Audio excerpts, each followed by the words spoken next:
Hari ini kembali kita berbicara mengenai ujian dan pencobaan.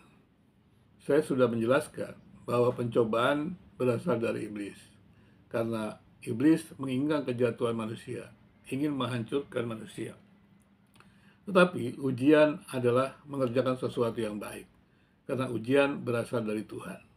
Dan ujian itu sendiri menghasilkan kebaikan bagi mereka yang lulus ujian. Sebagaimana kita juga mengalami pengalaman-pengalaman penting ketika kita mengalami ujian. Sekarang kita memahami hal tersebut karena kita memang mengalaminya. Kita sudah mulai sekolah dari SD, SMP, SMA, dan juga kuliah. Semua itu bisa kita lewati dengan baik ketika kita menghadapi ujian-ujian. Seorang guru, seorang dosen membiarkan kita melewati tingkat yang lebih tinggi kalau kita bisa melewati ujian. Jadi ujian itu adalah sesuatu yang baik, ujian itu mengerjakan sesuatu yang baik. Ujian tidak melawan kita. Tetapi sebaliknya, pencobaan itu yang dikerjakan oleh iblis, yang dikerjakan oleh kegelapan, ingin menjatuhkan kita, ingin menghancurkan kita. Tetapi menariknya, Alkitab mengatakan, berbahagialah jikalau kita jatuh dalam pencobaan. Ternyata, kalau kita mempelajari lebih jauh, bahwa Allah memang menginginkan kita sabar, menginginkan kita tekun. Dan kalau kita sabar, kita tegun, kita terus berada di dalam Tuhan, maka kita akan mendapatkan berkat-berkat Allah. Pada waktu kita percaya kepada Yesus, dan kita berada di dalam Yesus, maka seluruh kekayaan Kristus itu ada di dalam diri kita. Seluruh berkat-berkat yang Kristus miliki itu ada dalam diri kita. Bagaimanakah kita menerima segala kemuliaan Kristus, berkat-berkat Kristus itu? Kita hanya bisa menerimanya di dalam Kristus. Karena itu kita mesti tekun, kita mesti sabar, hidup di dalam Kristus, bekerja di dalam Kristus, melakukan segala sesuatu di dalam Kristus. Dan pencobaan selalu ingin menjauhkan kita dari Kristus. Pencobaan selalu ingin menjauhkan kita dari Allah. Tetapi ketika kita diizinkan menghadapi pencobaan-pencobaan itu, kita akan melihat bagaimana Allah yang mengasihi kita itu memiliki kekuatan yang luar biasa, kemampuan yang luar biasa untuk membebaskan kita dari segala cobaan-cobaan yang ingin menghancurkan kita. Dan ketika kita melewati pencobaan-pencobaan itu di dalam kebergantungan Allah, kadang-kadang seakan-akan kita tidak melihat Allah menolong kita. Tetapi meskipun kita tidak melihat Allah menolong kita, orang yang beriman meyakini dan percaya Allah tidak pernah meninggalkan kita.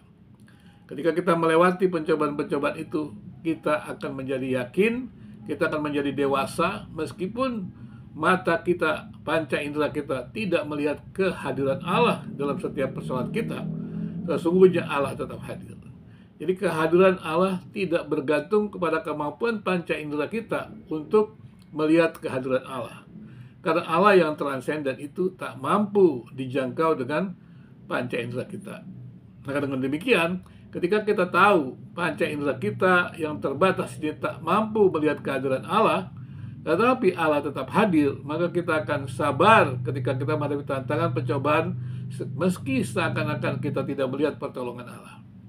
Pertolongan Allah datang tepat pada waktunya. Pertolongan Allah tidak datang menurut kehendak kita. Pada waktu kita tahu pertolongan Allah tidak datang menurut kehendak kita, maka kita akan menyesuaikan diri kita, menyesuaikan segala rencana kita dengan rencana Allah. Inilah kesabaran. Kesabaran bagaimana mengerti rencana Allah yang detail. Allah memanggil kita, memberikan rencananya, tetapi kita tidak bisa memahami Allah, memahami pikiran Allah. Dan dengan perlahan kita bisa memahami rencana Allah dalam diri kita itu, dengan terus berjalan dalam Tuhan, dalam bergantung dan dalam kebergantungan dengan Tuhan. Kesabaran, keteguhan membuat kita mampu melihat berkat-berkat Allah. Setidaknya kita makin mengenal Allah, makin menyadari betapa pentingnya hidup bergantung dengan Tuhan. Kemudian juga kesempurnaan di dalam diri kita, di mana kita adalah manusia berdosa yang harus terus-menerus menjadi seperti Kristus, menuju kepada kesempurnaan. Maka kesempurnaan itu hanya bisa terjadi di dalam diri kita ketika dikerjakan oleh Allah sendiri, dikerjakan oleh Yesus sendiri, dikerjakan oleh Roh Kudus itu sendiri. Allah Tritunggal itulah yang mengerjakan kesempurnaan dalam diri kita. Allah yang sempurna akan mengerjakan di dalam diri kita untuk kita bisa menjadi sempurna, menjadi seperti Yesus. Dan itu semuanya terjadi di dalam Allah. Jadi kesempurnaan kita bukan berada dalam diri kita, tapi kesempurnaan kita itu berada dalam diri Allah. Di dalam kesabaran, keturunan, kesetiaan berada dalam diri Allah. Disitulah kesempurnaan Allah bekerja dalam diri kita, sehingga kita terus menumbuhkan nilai-nilai yang baik, karakter-karakter Kristus. Itulah sebabnya kalau kita melewati pencobaan, tantangan yang ada di dalam Tuhan, kita perlu sabar, karena itu akan mengembangkan karakter-karakter Kristus atau menghadirkan karakter-karakter Kristus. Hanya jalan Tuhan yang dapat mengembangkan kesabaran dan karakter-karakter Kristus dalam diri kita. Bukan jalan kita, bukan cara kita, tetapi cara Tuhan. Allah memiliki tujuan ketika kita diizinkan berada dalam pencobaan. Allah kemudian menggenapi rencananya ketika kita mempercayai Allah. Mempercayai Allah berarti kita bergantung tetap di dalam Tuhan dalam situasi kondisi apapun. Dan kita berjalan di dalam pimpinan Tuhan, dan disitulah rencana Allah yang ditetapkan Allah itu berlaku atas kita. Bahkan seringkali kita tidak menyadari bahwa itu berlaku atas kita, karena kita memang tidak mampu melihat jauh, dan kita juga tidak mampu memahami detail-detail pimpinan Allah, tetapi kita mempercayai Allah tetap hadir. Seperti saya katakan, meskipun panca indera kita tak mampu melihat kehadiran Allah, orang yang percaya, mengerti, percaya bahwa Allah tidak pernah meninggalkan dia. Dan Allah menggenapi rencana itu ketika kita mempercayai dia. Dan menariknya sekali, bagi orang-orang Kristen yang matang, orang-orang yang bertumbuh dalam Tuhan, setan tak mampu menipunya. Setan tak dapat mengalahkan orang percaya yang mengenal firman Tuhan. Karena kemenangan orang percaya bukan di dalam dirinya. Kemenangan orang percaya adalah di dalam Tuhan, di dalam Yesus. Ketika kita mengenal firman Tuhan, mengerti firman Tuhan, maka berarti kita tinggal diam dalam Tuhan.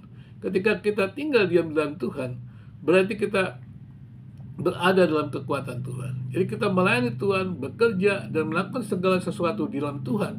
Bahkan ketika kita menghadapi percobaan dengan iblis itu, kita berperang melawan iblis itu di dalam Tuhan. Jadi kemenangan kita dalam peperangan melawan iblis bukan berdasarkan kekuatan kita, tetapi berdasarkan kasih karunia Allah, berdasarkan kemenangan Kristus.